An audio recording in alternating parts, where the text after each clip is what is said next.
They say the frontier remembers everything, even the stories men try to forget. And if you ride far enough through the dry country of southern Arizona, past the last wooden fence and the last mile of wagon road, you might hear an old rancher lean back in his chair and tell you about the Apache girl who saved the white man who should have died. Most folks think it's just another dust-born legend, the kind that grows bigger every time the wind carries it across the desert. But the truth is quieter than that, and it started on a late afternoon when the sun hung low over the red hills, and a wounded cowboy named Ethan Calloway lay half-conscious in the sand. Out there the land stretches for miles without mercy, the ground cracked and pale, the air dry enough to taste like chalk, and the nearest town sits nearly 40 miles away down a narrow trail, where even horses slow their pace in the heat. Ethan had been riding since sunrise, chasing a stray herd that never seemed to stay where it belonged, and by the time the trouble found him the day was already turning copper with evening light. His horse had wandered off somewhere beyond the ridge, leaving only hoofprints fading into the dust, and the silence around him was the kind that settles heavy in the ears, broken only by the distant cry of a hawk circling high above the canyon walls. Most men out here know when their luck has run thin, and Ethan Calloway understood it better than most. He was 32 years old, tall, broad-shouldered, with the weathered look of a man who had spent half his life under an open sky. The brim of his hat faded by years of desert sun, and the leather of his boots worn soft by 1,000 miles of trail. But on that evening the frontier had reduced him to something small and quiet, a lone figure lying in the dust with the last warmth of daylight slipping across the sand beside him. If another rider had passed that way, they might have assumed the desert had simply claimed another tired cowboy, because out here the land takes men without ceremony and rarely gives them back. The wind moved slowly through the canyon, carrying the faint smell of dry sage and warm stone, and somewhere beyond the ridge a coyote called once before the sound faded into the open distance. Ethan forced his eyes open just long enough to see the sky turning the color of burnt orange above him, the wide western horizon stretching farther than any promise he had ever believed. He tried to move, but the strength had already left his arms, and the world around him drifted in and out like a fading dream. Then something changed in the silence. At first it was only a shadow sliding across the ground beside him, quiet and careful, the kind of movement a man might miss if he were not already watching the edge of the sky. A pair of footsteps approached through the dust, light but steady, stopping just a few feet away. Ethan blinked against the glare of the dying sun and lifted his eyes. Standing there was a young Apache woman, maybe 20 years old, tall and still as the canyon stones, her dark hair braided over one shoulder and her eyes fixed on the stranger lying in the sand. For a long moment neither of them moved. Out here on the frontier, every choice carries weight, and both of them understood what the other represented. The wounded cowboy knew exactly who stood before him, and the Apache girl knew exactly who she had found. The desert wind whispered across the canyon floor as the last light of day settled over the land, and somewhere far away thunder rolled across the distant mountains like a slow warning carried through the sky. The girl looked down at the stranger, studying his face as if measuring something deeper than the dust and exhaustion written there. She could have turned away then. She could have walked back into the desert and left the man to the fading light and the long cold night that waited beyond the hills. Most people would have. But the Apache girl did something no legend ever explains easily. She stepped forward. The Apache girl stepped closer until the fading sunlight touched the edge of her shadow, and from where Ethan lay in the dust he could see that her eyes were steady, the kind of calm eyes that belonged to someone raised beneath the wide sky and the quiet patience of the desert. For a long moment she studied him without speaking, the wind moving gently through the canyon behind her, carrying the faint scent of sage and dry earth. Ethan tried to lift himself on one elbow, but the strength was still far from his reach, and the effort left him breathing slowly as the world tilted again around the edges of his vision. The girl noticed immediately. She crouched beside him with careful movement, not rushed, not fearful, simply certain. Up close he could see the small turquoise beads tied into the leather cord around her wrist, and the fine dust along the hem of her buckskin skirt, signs that she had been traveling the canyon trails for hours. She glanced once toward the ridge above them, scanning the horizon the way people of the land always did, measuring distance, listening for anything that did not belong. The desert remained quiet. Only the wind and the circling hawk remained witnesses. When she looked back at Ethan, something in her expression softened just slightly, as though the decision had already been made long before he understood it. Without a word, she slipped one arm beneath his shoulder and helped him sit upright, moving slowly so the motion would not overwhelm him. Ethan felt the steady strength in her grip, surprising for someone who looked no older than 20. The world steadied just enough for him to see the canyon walls rising around them like tall red sentinels catching the last golden light of the day. She reached for the small leather pouch tied at her belt and opened it carefully, revealing dried herbs wrapped in cloth and a small flask carved from pale bone. The girl dipped a strip of cloth into the water and pressed it gently against Ethan's forehead, wiping away the dust that had gathered there during the long afternoon. The coolness returned him to himself for a moment. He tried to speak, but the words arrived slowly. "Who are you?" he asked, his voice rough from the dry air. The girl did not answer immediately. Instead, she lifted her eyes toward the western horizon, where the sun now hovered just above the distant hills, the desert glowing copper and gold in the quiet of evening. Finally she spoke, her English careful but clear. "My name is Nayeli." The name settled into the stillness between them like a small stone dropped into calm water. Ethan nodded slowly, trying to hold on to the moment of clarity that came with hearing her voice. Nayeli reached again into her pouch and crushed several leaves between her fingers, the sharp scent of the herbs drifting into the cooling air. She wrapped the mixture into a strip of cloth and placed it gently against Ethan's side, tying it in place with practiced hands. He realized then that she had done this before, that she moved with the quiet knowledge of someone who understood the land and the ways it asked people to care for one another. As the sun finally slipped behind the hills, the canyon shadows stretched long across the sand, and the temperature dropped the way it always did in the desert after sunset. Nayeli stood and looked once more across the ridge, then turned back to Ethan with quiet resolve.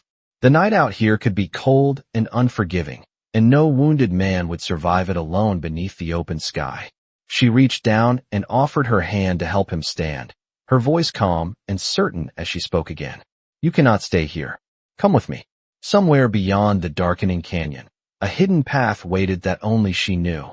The canyon had grown quiet by the time Ethan Calloway managed to rise to his feet, the last glow of sunset fading into a deep violet sky stretched across the desert. His legs felt unsteady beneath him, like a man stepping onto a boat after years on dry land. But Nayeli remained beside him, her hand steady against his arm as she guided him forward. The air had turned cooler now, carrying that sudden chill the desert always brings once the sun disappears beyond the western hills. Above them the first stars began to appear, sharp and bright in the endless sky. Ethan followed slowly, each step careful across the uneven sand and scattered stones, while Nayeli moved ahead with quiet confidence, choosing a narrow path between tall canyon rocks that seemed almost invisible in the dim light. The land here twisted through hidden passages and narrow shelves of stone, places where even a seasoned rider could wander for hours without finding the right way through. Yet she walked without hesitation, as if the canyon itself had been whispering directions to her since childhood. After several minutes they reached a shallow bend where the rock walls leaned inward, forming a sheltered hollow just large enough for two people to rest unseen from the open desert. Nayeli guided Ethan down onto a flat slab of sandstone that still held a trace of warmth from the long afternoon sun. The small refuge lay hidden behind a cluster of pale desert shrubs, their thin branches rustling softly whenever the night wind slipped through the canyon. Ethan leaned back against the stone and drew a slow breath, feeling the strength in his chest returning one careful moment at a time. For a while neither of them spoke. The quiet between them was not uncomfortable, only thoughtful, as if both understood the weight of what had already happened. Ethan knew exactly where he was standing now. These lands belonged to the Apache people, and few settlers traveled this far into the canyon unless they were very certain of their welcome. He turned his head slightly and looked at the young woman sitting a few feet away from him, her posture calm, her gaze lifted toward the distant stars appearing one by one above the canyon rim. "You know what I am," he said quietly after a moment, his voice steady but thoughtful. A white rancher does not usually receive this kind of help out here. Nayeli did not answer immediately. Instead, she reached for a few dry twigs gathered near the base of the rock and arranged them carefully in a small circle of stones before striking a spark with 2 pieces of flint. Within seconds, a small flame flickered to life, its light dancing softly across the canyon walls and painting the sand in warm gold. She watched the fire for a moment before finally turning her eyes back to Ethan. "I know what you are," she said calmly. Her voice carried no anger, only quiet honesty. But the desert does not ask who a man belongs to before it decides whether he lives through the night. Ethan studied her expression in the firelight, surprised by the simple truth in her words. The wind drifted across the canyon again, carrying the distant cry of another hawk settling somewhere among the dark cliffs. Ethan shifted slightly, the movement reminding him of the long day behind him, and he glanced once more toward the narrow passage where they had entered the hollow. Something about the place made him realize just how carefully Nayeli had chosen it. From the open desert above, no one would easily notice the small fire hidden behind these rocks. "You have done this before," he said quietly. "Found people who needed help out here." Nayeli shook her head once, a faint smile touching the corner of her lips as she added another twig to the small flame. "No," she said softly. "I have only done this once." The fire crackled gently between them as the stars spread wider across the night sky, and Ethan began to understand that the girl who had saved him might have already broken a rule far older than either of them could see.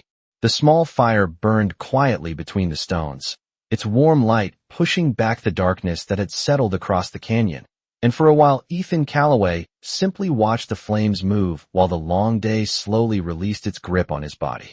The desert night had a different kind of silence than the afternoon, deeper and more patient, the kind that allowed a man to hear the faint rustle of dry grass 20 yards away or the distant call of an owl somewhere high among the cliffs. Nayeli sat across from him with the calm stillness of someone who had spent her whole life listening to that silence, her eyes occasionally lifting toward the canyon rim where the stars now filled the sky like scattered sparks across black velvet. After some time, she reached for a small bundle wrapped in cloth from her pouch and unfolded it beside the fire, revealing thin strips of dried meat and a handful of roasted corn kernels. She placed half of the food near Ethan without ceremony, as though sharing a meal with a stranger in the middle of nowhere was simply the most natural thing in the world. Ethan hesitated for only a moment before accepting the offering. Out here, a man learned quickly that pride did not keep him alive, and the quiet generosity of another traveler could mean the difference between reaching the next sunrise or not. He chewed slowly while the warmth of the food and the fire returned a little more strength to his arms and shoulders. The canyon air carried the scent of smoke and desert herbs, and somewhere far away a breeze moved across the open valley like a long whisper through stone. After a while, Ethan glanced toward Nayeli again. "You live near these canyons?" he asked carefully. Nayeli nodded once, though her expression remained thoughtful. "My people travel through many places," she replied softly. "The land remembers our steps even when others do not see them." Ethan studied her words for a moment, realizing that she spoke about the desert the way a rancher might speak about his herd or his home valley, with quiet familiarity and respect. He looked down at the fire again, watching the sparks drift upward into the dark sky. "Back where I come from," he said slowly, "folks say the desert is empty. Nothing but rock and dust for 100 miles. Nayeli allowed herself the faintest smile at that. "The desert is never empty," she answered.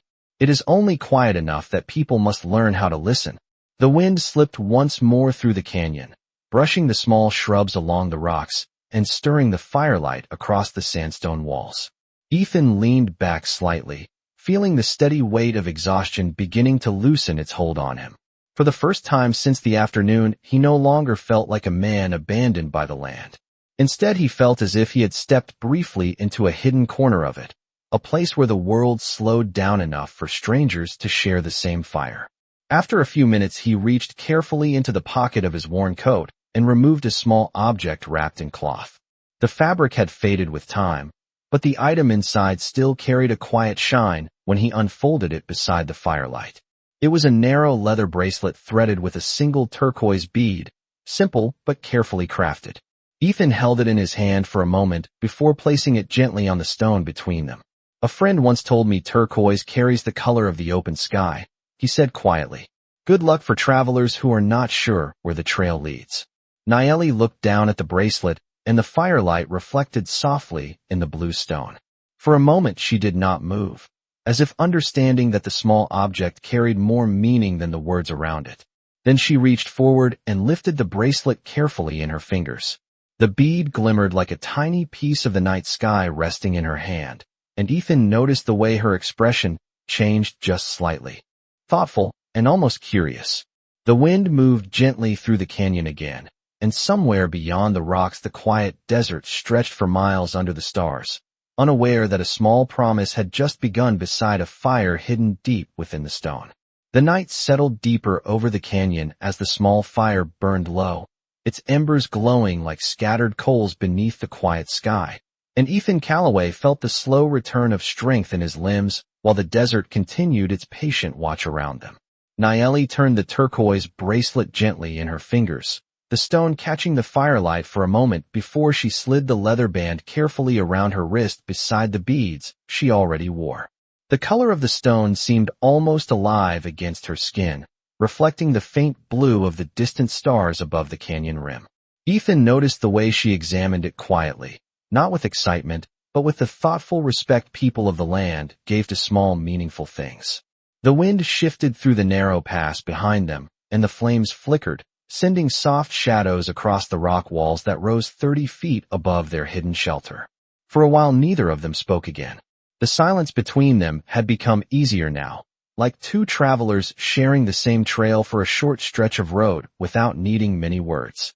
Ethan leaned back against the warm sandstone and looked upward through the narrow opening of sky, framed by the canyon walls.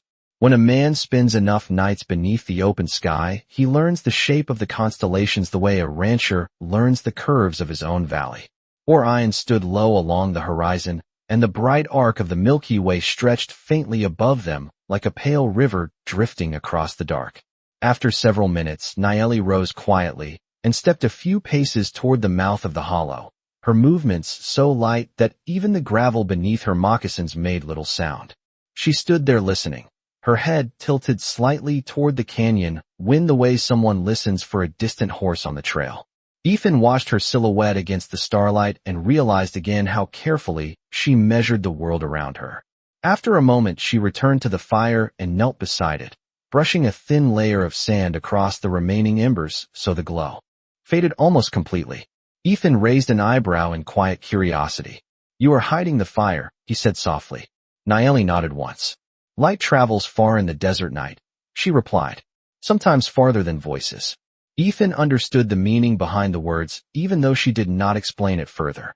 Out here the difference between safety and danger often depended on what a person allowed the dark to see. The two of them sat again in near darkness now, the faint moonlight spilling over the canyon edge and painting the rocks with pale silver. After a while Ethan spoke again, his voice thoughtful but calm.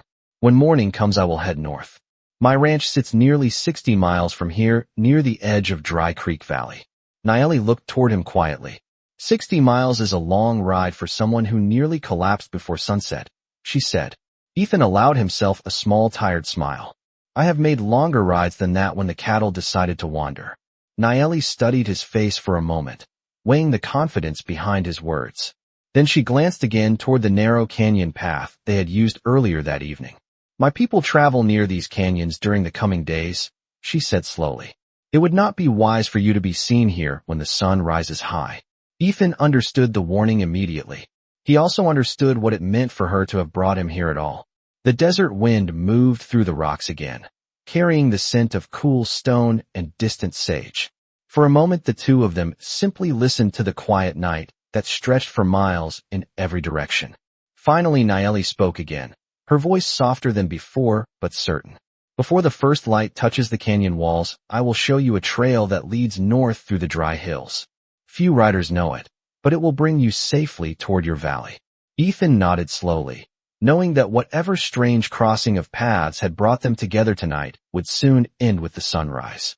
Yet as he watched the faint glow of the stars reflected in the turquoise bead now resting against Nayeli's wrist, He sensed that the desert had not finished writing the story that had begun beside this small hidden fire. The desert always feels different just before dawn, as if the entire land pauses for a quiet breath before the sun returns. And sometime during the long hours of the night, Ethan Calloway drifted into a shallow sleep against the sandstone wall, while the canyon wind whispered softly through the rocks around them. When he opened his eyes again, the stars had begun to fade, and a pale line of silver light stretched along the eastern horizon beyond the cliffs.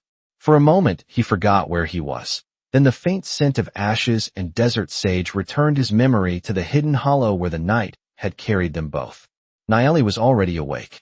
She stood near the narrow opening of the canyon, her figure outlined by the first soft glow of morning, watching the distant hills the way a rider studies the trail ahead before beginning a long journey. Ethan pushed himself slowly upright, feeling the stiffness in his shoulders, but also the quiet relief that his strength had returned far more than he expected. The desert had not taken him after all. Nayeli turned when she heard him move. "The sun will rise soon," she said calmly. "We should leave before the light reaches the canyon floor." Ethan nodded and gathered himself carefully, brushing the dust from his coat while the cold morning air slipped through the rocks and carried the scent of dry earth across the hollow. Together, they moved through the narrow passage that wound away from the shelter, the same hidden path Nayeli had used the evening before. In the growing light, the canyon revealed details Ethan had not noticed in the dark: thin lines of ancient watermarks etched into the stone and scattered desert flowers growing stubbornly from cracks in the rock. The trail climbed gradually along a ridge that overlooked miles of quiet desert stretching north toward distant low hills. After nearly 15 minutes of steady walking, Nayeli stopped beside a flat outcrop of stone where the canyon opened into a wider valley. She pointed toward a faint path winding between the hills about half a mile away. "Follow that trail and keep the rising sun on your right shoulder," she explained. "It will lead you through the dry passes and toward the grasslands north of Dry Creek Valley." Ethan studied the distant route carefully, memorizing the curves of the land the way any rancher would when shown a safe passage through unfamiliar country. When he looked back toward Nayeli, the early sunlight had begun to reach the canyon rim behind her, catching the turquoise bead on the bracelet at her wrist so that it shone briefly like a drop of clear sky. For a moment, neither of them spoke. The desert wind moved gently through the valley below, carrying the low rustle of brush and the faint cry of a distant hawk greeting the morning. Ethan finally broke the silence. "I owe you more than thanks for this," he said quietly. "A man does not often receive a second chance from the desert." Nayeli shook her head slightly, her expression calm but thoughtful. "The land decides who receives a second chance," she replied. "I only showed you the path." Ethan considered those words for a moment before reaching out his hand in simple gratitude. Nayeli accepted the gesture with quiet respect. Their handshake lasted only a second, yet something about it felt heavier than most farewells spoken between strangers. Ethan stepped back then, preparing to begin the long walk toward the distant trail she had shown him. But before he turned away, Nayeli spoke once more. "If the desert ever brings trouble to your door again, remember that not every path between people must lead to enemies." Ethan looked at her for a long moment as the rising sun spread golden light across the valley. Then he nodded and began the slow journey north through the hills, unaware that the quiet promise made beneath the desert sky would one day return to him in a way neither of them could yet imagine. The desert kept its promises in strange ways, and sometimes it waited years before revealing what those promises meant. Nearly 15 years passed after the morning Ethan Calloway walked north through the hills beyond the canyon. 15 long seasons of dust storms, cattle drives, dry winters, and quiet summers beneath the wide sky of Dry Creek Valley. Over time, Ethan built a small ranch along the edge of the grasslands where the desert slowly softened into rolling plains. It was not the largest ranch in the territory, but it was steady and honest land, the kind a man could work from sunrise to sunset without needing to ask favors from anyone. His herd grew slowly year by year. His fences stretched farther across the valley, and the small wooden house near the creek became a familiar landmark for travelers crossing the region. Most people in the nearby town knew Ethan Calloway as a quiet rancher who kept to himself and rarely spoke about the years before he arrived in Dry Creek Valley. The desert had a way of teaching men how to carry their stories quietly. One early autumn morning, long after the summer heat had begun to fade from the grasslands, Ethan stepped onto the porch of his ranch house just as the sun climbed over the eastern hills. The air carried the cool scent of dry grass and distant rain that had fallen somewhere far beyond the valley. He leaned against the wooden railing with a cup of coffee in his hand, studying the open pasture where his cattle grazed nearly half a mile away. It looked like an ordinary morning, the kind that passed unnoticed across most of the frontier. But something about the horizon felt different that day. At first it was only a faint movement along the distant ridge to the south, a thin ribbon of dust rising slowly into the morning light. Ethan narrowed his eyes and set the coffee cup down on the railing. Riders. More than one. The dust cloud grew wider as the minutes passed, spreading across the ridge like a low drifting storm. Ethan counted carefully, the way any rancher learns to count distant cattle or approaching wagons. 10 riders would raise a small trail of dust. 20 riders would leave a longer shadow across the hills. But the line he saw now stretched far beyond that. The riders moved together in quiet formation, their horses stepping steadily down the long slope toward the valley floor. By the time the first shapes became clear in the morning light, Ethan understood what he was seeing. There were hundreds of them. The riders continued their slow approach until they reached the edge of the open grassland just beyond the outer fence of the ranch. There they stopped. The entire group halted at once, nearly 300 horses standing still beneath the rising sun. The sight would have frozen the blood of most men on the frontier. But what unsettled Ethan most was not the number of riders. It was the silence. None of the riders raised a voice. None urged their horses forward. They simply waited beyond the fence line, the wind moving softly through, their feathered hair and the leather reins in their hands. Ethan stepped down from the porch and walked slowly toward the pasture gate, the dry grass brushing against his boots with every step. When he reached the fence, he could see the riders clearly now. Apache warriors, their horses calm beneath them as they watched the ranch in complete silence. At the front of the group, one rider began to move forward alone. The figure guided her horse slowly toward the gate until the sunlight fell across her face. Ethan felt the quiet weight of recognition before she even spoke. The turquoise bracelet resting against her wrist glimmered in the morning light, the same color as the open desert sky. The morning wind moved slowly across the grasslands, carrying the quiet sound of 300 horses breathing in the cool air, while the rider at the front guided her horse closer to the wooden gate. Ethan Calloway stood still beside the fence, his boots planted firmly in the dust of the same land he had worked for more than a decade. Yet in that moment the ranch felt smaller beneath the wide sky. The rider stopped just a few yards away and slipped down from the saddle with calm, practiced movement. Her horse remained still behind her, reins loose, as if it understood that this meeting did not require urgency. The woman stepped forward into the open sunlight, and the years between past and present seemed to fade in a single quiet moment. Nayeli looked older now, her face carrying the calm confidence of someone who had walked many miles and carried many responsibilities since the night beside the hidden canyon fire. Her dark hair was braided with small silver beads, and the turquoise bracelet Ethan had once given her rested against her wrist, catching the morning light with the same deep blue glow he remembered. For several seconds neither of them spoke. The silence between them was not tense, only heavy with memory, like two travelers recognizing a familiar landmark after many seasons apart.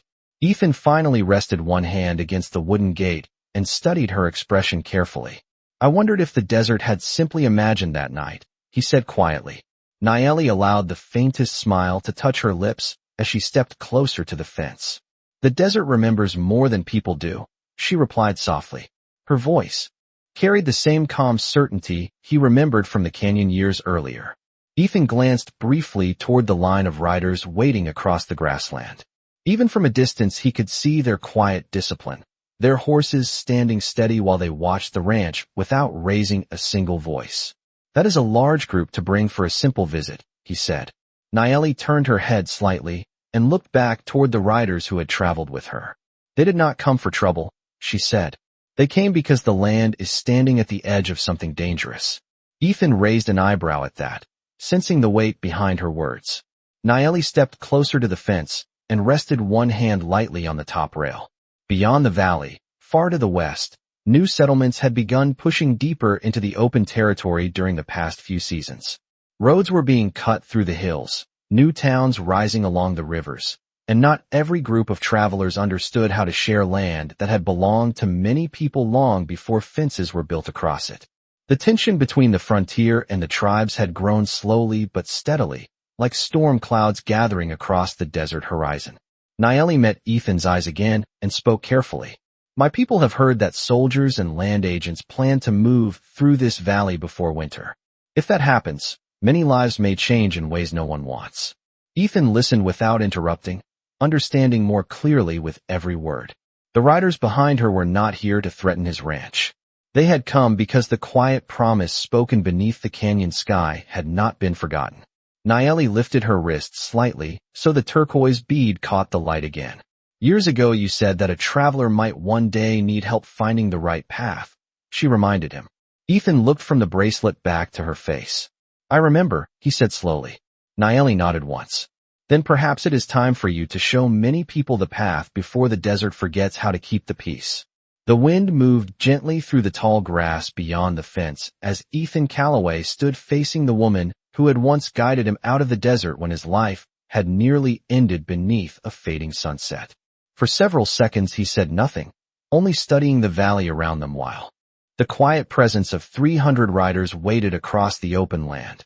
The situation carried weight, but it did not carry anger. The desert itself seemed to be holding its breath, waiting to see which direction the trail would turn. Ethan rested both hands on the top rail of the gate and looked out toward the distant hills where the land stretched toward the western territories.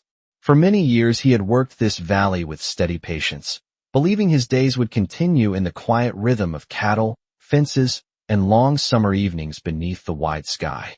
Yet the frontier rarely allowed a man to stay untouched by the wider world forever. After a moment Ethan turned back toward Nayeli. If soldiers and land agents pass through here without understanding the people who already travel these lands, he said slowly, then this valley could become a place where everyone loses something. Nayeli nodded once. That is why we came before the dust of their wagons reaches this valley. Ethan glanced again toward the riders waiting silently across the pasture. Their presence was not a threat. It was a message carried across miles of open country by people who hoped the land might still find a quieter path forward. Ethan finally stepped away from the fence and pushed the wooden gate open with a slow creak that carried across the still morning air. The sound seemed to travel across the grasslands like a small signal. Nayeli watched him carefully as he walked forward a few steps and stopped beside her horse. What are you thinking? She asked.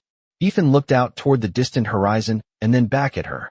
I am thinking that a rancher spends most of his life learning the land well enough to guide cattle through storms and dry seasons, he said.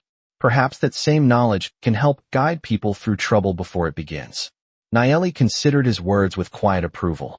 The riders behind her remained still, waiting with the patience of those who had traveled long distances across the desert. Ethan stepped forward and rested a hand briefly against the saddle of Nayeli's horse before turning back toward the house behind him. Give me an hour, he said. I know a few men in the town beyond the valley who still believe in listening before drawing lines on a map.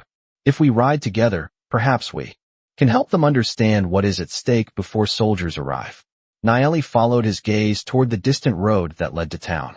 The morning sun climbed higher above the hills, casting warm light across the valley and the quiet ranch buildings behind them. She nodded once. Then we ride before the valley forgets its chance. Within the hour Ethan saddled his horse and returned to the gate where the Apache riders waited across the grasslands. When he mounted and rode beside Nayeli, the line of horses turned slowly toward the northern road that led beyond Dry Creek Valley. Together they crossed the open land not as enemies, but as travelers sharing the same uncertain trail. In the months that followed, the valley avoided the kind of conflict that often followed careless expansion across the frontier. People spoke of meetings held beneath cottonwood trees, of conversations that changed the direction of new roads, and of agreements reached because two riders had chosen to speak before anger could grow. Years later, travelers passing through Dry Creek Valley sometimes asked the older ranchers about the strange morning when hundreds of silent riders appeared at the edge of the pasture, and a quiet cowboy rode out to meet them. Most of the old men simply smiled and tipped their hats toward the distant desert hills. Out here the frontier remembers many things, they would say. But sometimes the stories worth remembering are not about the battles that happened. They are about the ones that never did.